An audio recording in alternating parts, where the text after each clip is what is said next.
South Africa is a beautiful country because of its topography, climate, and scenery.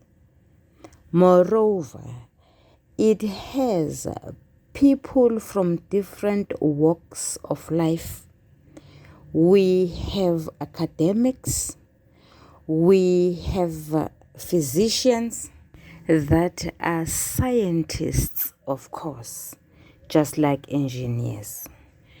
We have intellectuals, just like Teboho Ditseho, the founder as well as the pioneer of Ditseho Media, and he once said, I open quotes, "Success is failure that refused to give up," I close quotes.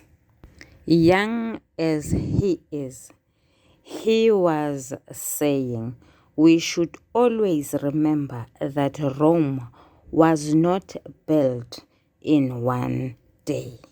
Sanibonani balingani mabhungu namatshitshi.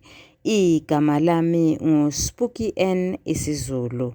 Namhlanje siyaqhubeka ngombhalo wobuciko obizwa ngokuthiwa uju lwezinkondlo. Sizovula ekhasini lamashumi ngoba sifunda inkondlo ethi ugqozi. Sibonile ngenkathi sifunda ibinza lesithathu. Sawubona umugqa we-18 ukuthi uveza indikimba yephupho. Ngakho-ke indikimba yalenkondlo yiphupho. Siyakhumbula sonke ngenkathi sidingida inkondlo ethi Thumela uZamcolo Nkosi, sasho ukuthi uma ngabe inkondlo inomqondo osobala iphinde ibe nomqondo ocashile, kuyenzeka ukuthi ibe nezindikimba ezimbili, ibe nendikimba ehambisana nomqondo osobala iphinde ibe nendikimba ehambisana nomqondo ocashile. Sesiyayibona-ke indikimba yokuqala yiphupho. Indikimba ehambisana-ke manje nomqondo ocashile ime ngalolu hlobo.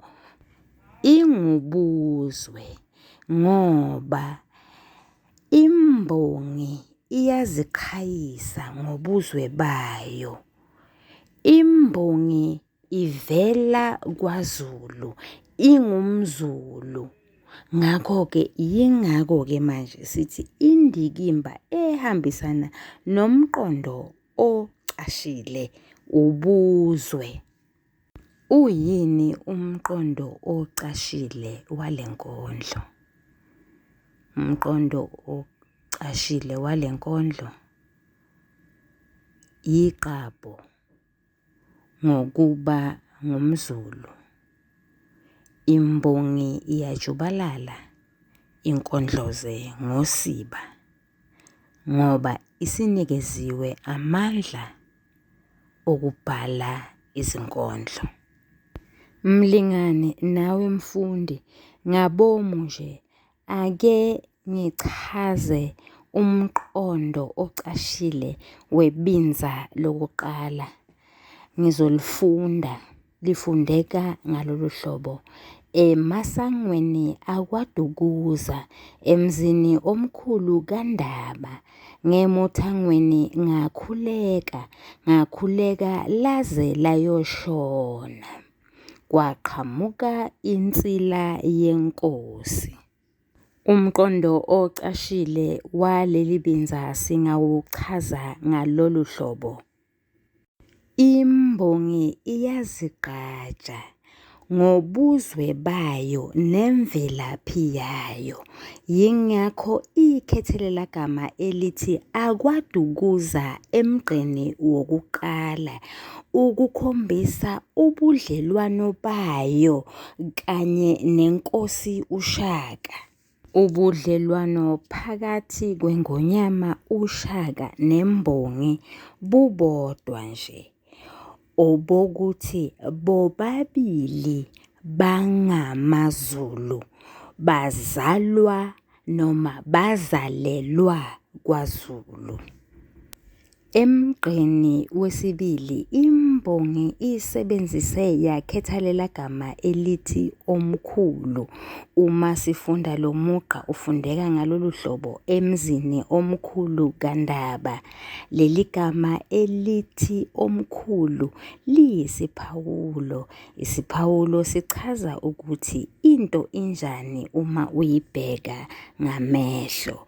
Siyalubona ugqabho lwembongi luze luyenze iveze ukuthi lo muzi akuwona owenkosi uShaka kodwa umuzi wokhokho nokhulukhulwane bakwaZulu. Yingakho nje isebenzise lesa sakhi esithi ka esichaza ukuzalana.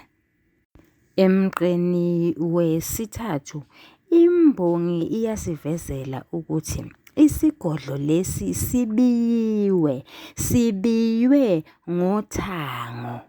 Imbongi yakhetha igama elithi ngakhuleka eliveza ukuthi lapha yabingelela umuntu omkhulu. Uma ubingelela umuntu omkhulu, umbingelela ngezibongo zakhe. Izibongo zakhe ziveza ukuthi unogqozi mayelana nalokho okhuluma ngakho, naloyo okhuluma naye. Ziphinde ziveze ukuthi uneqabho ngoba uyayazi imvelaphi nobuzwe balomuntu okhuluma ngaye. Ugqozi lwembongi luyenza ukuthi ikhuleke isikhathi eside. Yingakho umugqa wesine ufundeka ngalolu hlobo, ngakhuleka laze layoshona. U-A otholakala ohlamvini lokuqala kulamagama womathathu. Ugqamisa ugcizelele ukuthi imbongi inesineke sokulinda isikhathi eside. Umugqa wesihlanu ufundeka ngalolu hlobo, kwaqhamuka insila yenkosi. Nanoma singekho isiqiniseko salento engizoyikhuluma manje, kodwa-ke kuyenzeka ukuthi umuntu uma ejabule, enogqozi, enosikisiki, enomdlandla, bese ne-universe ngokunjalo imnikeze okuzomthokozisa. Cabanga kunabo bonke abantu ababekhona esigodlweni senkosi. Unomlindi masango, kuphinde kube noGayinyanga. Kungani kungaqhamukanga oyedwa wabo? Kwavese kwaqhamuka insila yenkosi, umuntu osondelene kakhulu nenkosi. Ukubuyela enkondlweni, mhlawumbe singathi iqabho lembongi nobuzwe bembongi yibona obasondeza insila yenkosi kube yiyona eyamukela imbongi emasangweni akwaDukuza. Ngizogcina lapha-ke namhlanje, ngiyazi futhi ngiyamethemba uthisha kanye nomfundi ukuthi bezoqhubeka-ke manje babhale phansi futhi bahlaziye bacubungule amabinza alandelayo ale nkondlo. Kwazise namhlanje bengingathanda ukudingida umoya nethoni. Bengingathanda futhi ukukhumbuza abalingani kanye nabafundi ukuthi lapha asiphenduli umbuzo omude ngoba kungenzeka umbuzo omude uxube umoya nemifanekisomqondo. Kungenzeka umbuzo omude uxube ithoni kanye nezimpawu zokuloba, okuchaza ukuthi umbuzo omude ungama yinoma kanjani. Ake siboneke, uyini umoya wenkondlo? Umoya wenkondlo yisimo imbongi ekusona ngenkathi ibhala inkondlo yayo. Iyini ithoni? Ithoni yindlela inkulumo ebekeke ngayo. Sibona kanjani ukuthi lapha imbongi ibeke inkulumo ngandledlana thile? Sibona ngamagama ewasebenzisile, lawo magama ethula isimo esithile, aphinde ethule nemizwa yembongi. Ukuthatha ukubheka nje singathi ngesingisi phecelezi, there is a thin and a very fine line of demarcation between the tone and mood of a poem. Yingakho nje ngesinye isikhathi singasho ukuthi lena yithoni yentukuthelo, siphinde sisho futhi ukuthi lona umoya wentukuthelo. Kanti-ke singasho futhi ukuthi ukukhombisa manje okunye okungefani. Singasho futhi ukuthi lona umoya wenjabulo, kodwa imbongi isebenzise ithoni yokuhlekisa. Ake siboneke, ibinza lokuqala liqukethe umoya wegqabho, umoya wokuziqhayisa. Kwazise imbongi yamukelwa yinsila yenkosi emasangweni akwaDukuza. Lo moya siwethulelwe ngokusetshenziswa nangokukhethwa kwamagama alandelayo: akwaDukuza, omkhulu, kaNdaba, ngakhuleka, laze layoshona, insila yenkosi. Leli binza liqukethe ithoni yokuziqhayisa, yokwenama, nethoni yokungalilahli ithemba. Imbongi ikhethela amagama alandelayo ukugqamisa ithoni yokuziqhayisa nokuzigqaja: akwaDukuza, omkhulu, kaNdaba. Imbongi ikhethela amagama alandelayo agqamisa ithoni yokungalilahli ithemba: ngakhuleka, laze layoshona. Imbongi ikhethe amagama alandelayo ewasebenzise emgqeni wesihlanu ukukhomba ukwenama kwayo. Kwaqhamuka insila yenkosi, ukugqamisa ukuthi ngokuqhamuka kwensila yenkosi yajabula ngoba ibisibona ukuthi yamukelekile. Ibinza lesibili, imbongi isebenzise ithoni yokubekezela, yegqabho neyokwesaba noma ukuthuthumela. Amagama aqukethe ithoni yokubekezela. Imbongi ikhethe igama elithi yangiyala. Imbongi yakhetha negama elithi ngilinde. Amagama alandelayo akhethwe yimbongi agqamisa ithoni yokuziqhayisa nokuzigqabha ngokuba ngumZulu nanokuba nobudlelwano kanye nabantu abazalwa kwaZulu.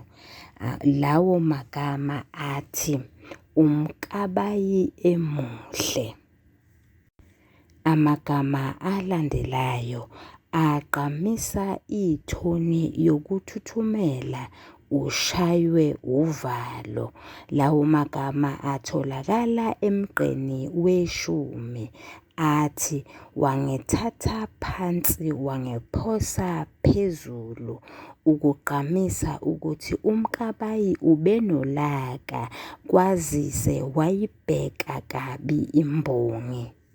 Leli binza ligqamisa umoya wokwenama nowenjabulo ngoba imbongi yamukelekile esigodlweni senkosi uShaka. Imbongi isize izwa nephunga emakhaleni alo. Lelo phunga ligqamisa ukuthi yamukelekile, igqamisa ukuthi lokho obekungacacile kahle engqondweni yayo sekuzocaca-ke manje.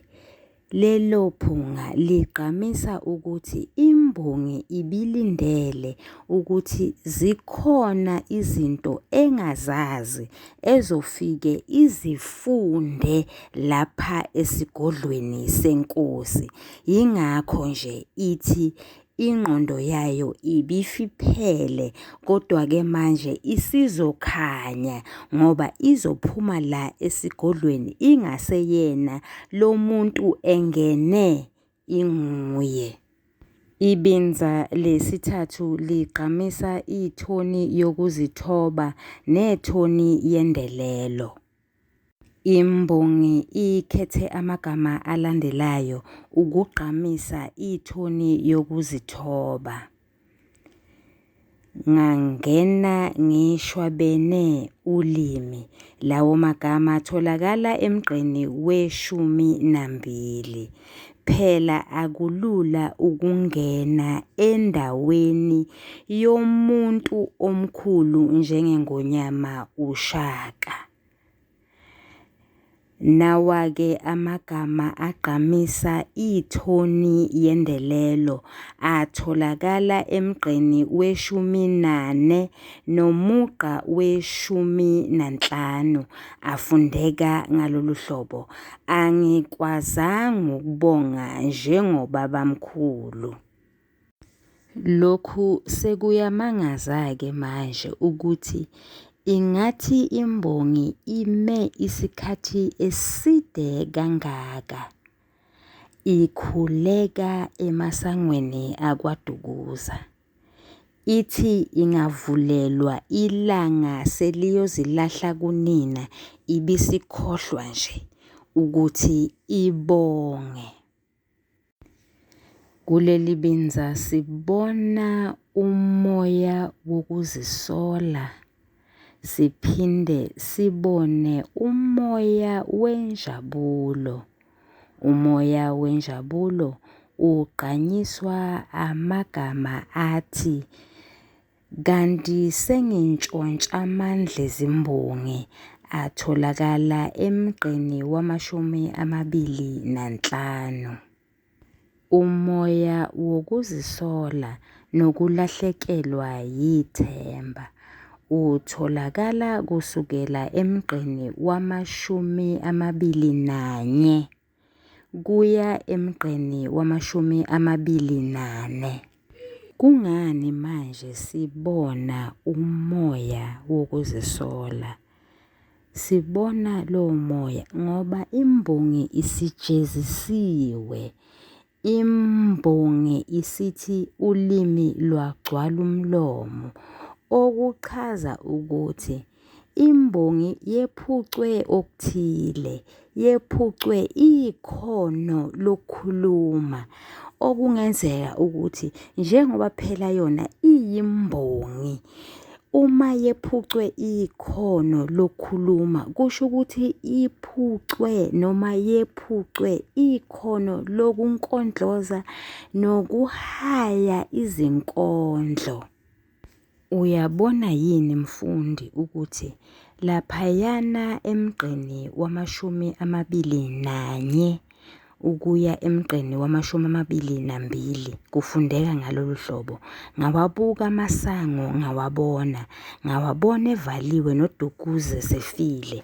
Phela lokho kuchaza ukuthi Nkosi yami uyabona ngale komfula kodwa awukwazi ukuwela uye ngakhona ngoba phela wena you have received a punishment, or singathi for you not to be able to cross to the other side is the consequences of your actions.